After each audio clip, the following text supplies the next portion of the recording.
पूर्ण महाराष्ट्रामध्ये, महाराष्ट्रात नव्हे तर देशामध्ये या पारनेरचं नाव निलेशजी लंके साहेबांच्या माध्यमातून गेलं. ते आदरणीय लोकनेते निलेशजी लंके साहेब व्यासपीठ आज या ठिकाणी मी आवर्जून या जमलेल्या सर्व कार्यकर्त्यांना एवढंच सांगू इच्छितो, तुम्ही या ठिकाणी विचार करत असताल की नगर दक्षिण लोकसभा मतदारसंघाची विचार विनिमयासाठी या ठिकाणी बैठक बोलवलेली आहे आणि सोलापूरवरून या ठिकाणी करमाळ तालुक्यातून या ठिकाणी मी आलेलो आहे. मला या सर्व कार्यकर्त्यांना एवढं आवर्जून सांगायचंय की आपण पारनेरकरांनी लंके साहेबांना विधानसभेत पाठवलं आणि विधानसभेमध्ये पाठवल्यानंतर लंके साहेबांच्या हातून नुसतं पारनेर नव्हे, नगर नव्हे तर पूर्ण महाराष्ट्रात नव्हे तर कर्नाटक पर्यंत आज नेत्याच्या हातून जी सेवा झाली त्या सेवेमध्ये माझंही एक कुटुंब आहे.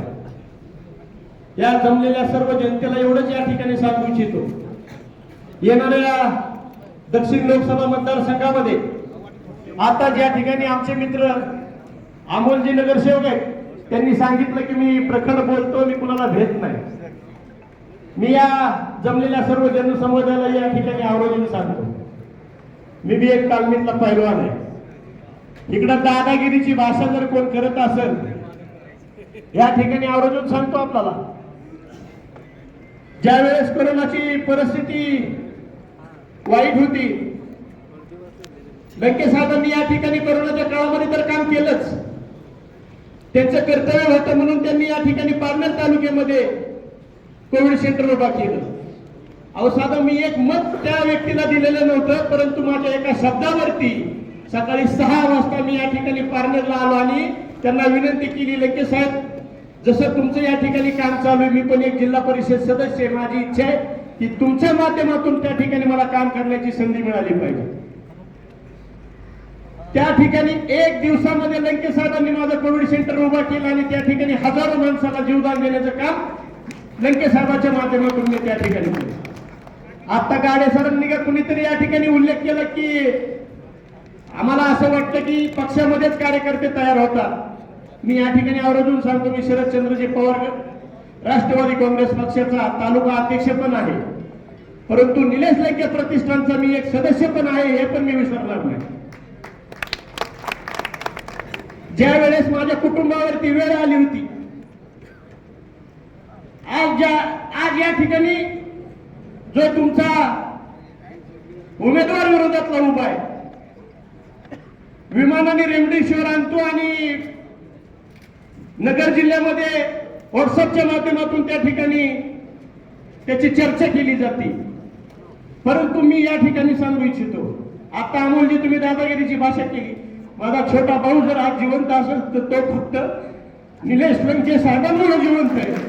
म्हणून माझ्या निलेश लंके साहेबांच्या केसाला जर कुणी धक्का लागला तर रक्ताच्या फरवळ्यात पडायची सुद्धा सत्तोची हरेची ढाल म्हणून प्रथमतः मी सगळ्यात पुढे येईल. आज मी निलेश लंके साहेबांना मतदान देऊ शकत नाही, का तर मी करमाळा तालुका सोलापूर जिल्ह्यात आहे, तुमचा आणि माझ्या मतदारसंघाचा काही संबंध नाही. परंतु आवर्जून सांगू इच्छितो, आई जगदंबेची शपथ घेऊन सांगतो, तुम्ही जेवढी एवढी लोक या ठिकाणी बसलेत तेवढं मताला एक मत कमी पडणार नाही. या ठिकाणी ढेपेसर साक्षीदार आहेत. कर्जत जामखेड तालुक्यामध्ये जाऊन जर तुम्ही विचारलं, पायाला भिंगरी लावून त्या ठिकाणी रात्रंदिवस नेत्यांचा मी प्रचार करणार. मला एवढंच सांगायचं, रात्र वैरेची आहे. लंके साहेबांचं वातावरण चांगलंय, हवा आहे सगळं, पण हवा आपल्या डोक्यात घालू देऊ नका. मी 15 वर्ष एका आमदाराचं पीए म्हणून काम केलंय, सांगायला लाज वाटणार नाही. नेत्याच्या बरोबर असणाऱ्या 10 कार्यकर्ते असं वाटत असतं की नेत्याला सगळ्या गोष्टी सांगितल्या पाहिजेत, पण एखादा कार्यकर्ता असा असतो की त्याला नेत्यापर्यंत भावना पोहोचवायची असतात, पण ती भावना पोहोचत नाही.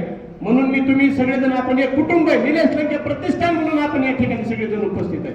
मला एवढंच सांगायचंय की प्रत्येकाने पायात घुंगरं बांधून रात्रीचा दिवस करा. या ठिकाणी वर्गण्या देणग्या देण्याचं काम चालू आहे. नेत्यांची परिस्थिती बघून नेता रात्रंदिवस आपल्यासाठी करतोय आणि आपण नेत्यासाठी आज या ठिकाणी काहीतरी केलं पाहिजे. मी या ठिकाणी पारनेरकरांना आणि या ठिकाणी दक्षिण लोकसभा मतदारसंघातल्या सर्व निलेश लंके प्रतिष्ठानच्या कार्यकर्त्यांना आणि राष्ट्रवादी काँग्रेस शरदचंद्र पवार गटाच्या सर्व कार्यकर्त्यांना या ठिकाणी एवढंच सांगू इच्छितो की आज या ठिकाणी नेते घोषणा करणार आहे.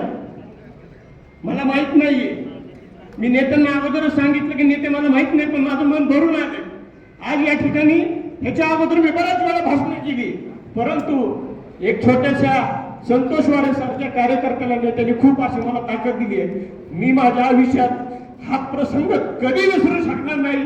का तर माझा भाऊ आज होते, माझे वडील ज्यावेळेस नगरमध्ये ऍडमिट होते, माझ्या अगोदर मी नाही पोहोचलो, पण लंके साहेब या ठिकाणी गवारे हॉस्पिटलला जाऊन माझ्या वडिलांची विचारपूस केली. असा नेता होणे नाही, असा आमदार होणे नाही. म्हणून या ठिकाणी मी आपल्याला सगळ्यांना विनंती करतो, तुम्हाला पैशाचा आम्ही दाखवला जाईल. पैशाला कोण खात नाही, लक्षात ठेवा. असे बंडल टाका, कोंबडी जरी गेली तर ती ज्वारी खाती का तर ते अन्न नाही. पैसा कोण खात नाही. मला या ठिकाणी आवर्जून सांगायचंय की त्या ठिकाणी आता नेते जबाबदारी देणार आहेत. कर्जत आणि जामखेड तालुक्यातले जे कोणी जबाबदार त्या ठिकाणी जबाबदारी देणार आहेत, जे कार्यकर्ते असतील, त्या ठिकाणी माझा जिल्हा परिषदचा गट त्या ठिकाणी आहे, तर तो जिल्हा परिषदचा गट पूर्ण कर्जत आणि जामखेड तालुक्याला त्या ठिकाणी लागून आहे. मला एवढंच या ठिकाणी सांगायचं की त्या कार्यकर्त्यांची संपूर्ण जबाबदारी आज या ठिकाणी संतोष वारे त्या ठिकाणी घेणार आहे. माझा नंबर मी प्रत्येकाला देणार आहे. तिथं कुठली जरी अडचण आली, तिथं राहण्याची, जेवणाची, खाण्यापिण्याची कसली त्या ठिकाणी तमा बाळगणार नाही. तुमच्या आलेल्यांचं त्या ठिकाणी मी स्वागत करतो. तुमच्या बरोबर मी रात्रीचा दिवस करत एवढंच या ठिकाणी बोलतो आणि थांबतो. धन्यवाद. जय हिंद, जय महाराष्ट्र.